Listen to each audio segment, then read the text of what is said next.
Hi and welcome back to another Tech Minds video. Now in this video we're going to be looking at the Retekess TR110, which is a receiver which covers 12 bands. Now it covers all the way from medium wave all the way up to UHF, and it's all mode. Now in the box we get a removable rechargeable battery, a USB charging cable, a set of in-ear headphones, a lanyard for putting around your wrist, a soft carry case, and of course the manual, which covers multiple languages. Now the charging cable is USB to USB-C, meaning you can use most mobile phone chargers to charge the TR110. The rechargeable battery is rated at 100 mAh at 3.7 volts, and of course it's lithium ion. The included earbuds are a nice touch, and although they sound okay, I can't really demonstrate that through this video. The connector is a standard 3.5mm stereo jack, so you do have the option to use another pair of headphones if you're not happy with how these sound, although you do not have to use the headphones as the TR10 has an internal speaker. Even though it's a little small, it does sound okay. The TR110 itself is extremely light, with a front-facing speaker, meaning you can clearly hear what you're tuned to as you tune around the bands. Now the front panel hosts all of the main control buttons, including the power on and off at the top. On the right side of the receiver, we find a rotary tuning knob which can be used instead of the up and down buttons that are found on the front panel. Now I did find this rotary knob is a little clunky. There's also a USB-C socket which is used for charging with the included cable. Now on top of the TR110 we find a small telescopic antenna alongside two 3.5mm sockets. Now one of these sockets is used for the included headphones and the other is for an external antenna port. Now it's a bit strange having an antenna port as a 3.5mm socket, but we'll test this later on after making some kind of an adapter. Now the telescopic antenna is quite short, so not sure how well it will work on all of the supported frequencies, probably not so well on the lower bands.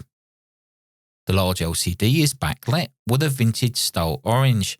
Now there's lots going on within the screen, so it may take some time to get used to where things are.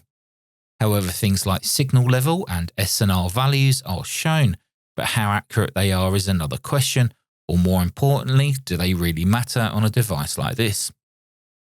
The band button allows the user to change between the different bands. Now don't think just ham bands here. These bands are either shortwave, medium wave, ham bands, CB band, air band, broadcast FM, weather, VHF and UHF. As mentioned earlier, the side rotary control can be used for changing the frequency, which can be performed in small or large steps depending on the step setting. Now to change the steps, you simply press the step button, which will change the little cursor above the digit, just so you know which one is going to change when you turn that encoder.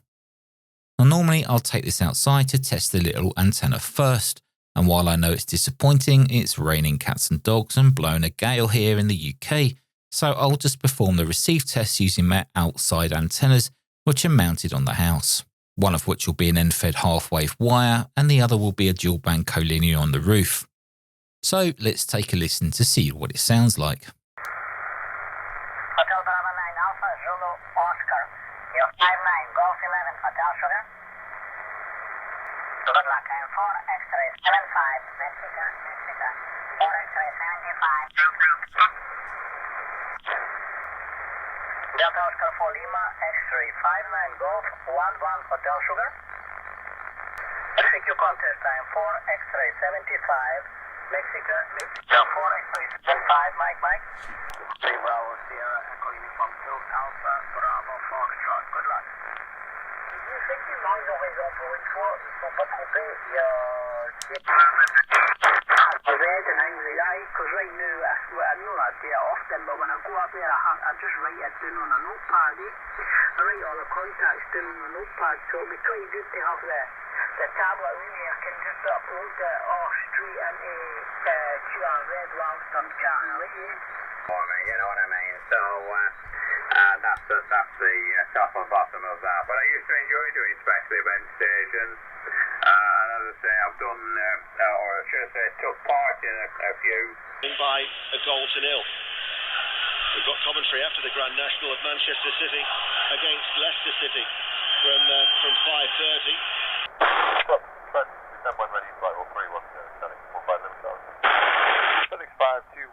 We're vacating file 310. Okay.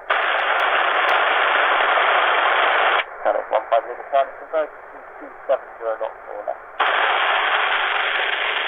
Say again, please, the 15 Lima Charlie.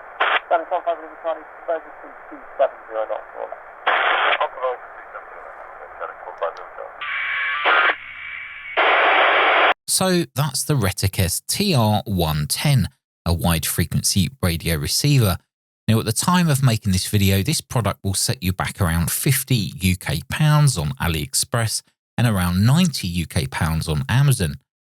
Now, links below if you want to take a look. However, in my opinion, there is better out there for the money, and I'm sure of it. The TR110 does receive on all the bands it says it does, but I can't help feeling when tuning into a station on the HF bands, it's a bit hit or miss. You may have noticed that I was forever turning the rotary encoder trying to tune in a station, but never got there. And then when jumping from 1 kHz to the next, there was a kind of whooshing sound from the speaker. Now, where have we heard that before?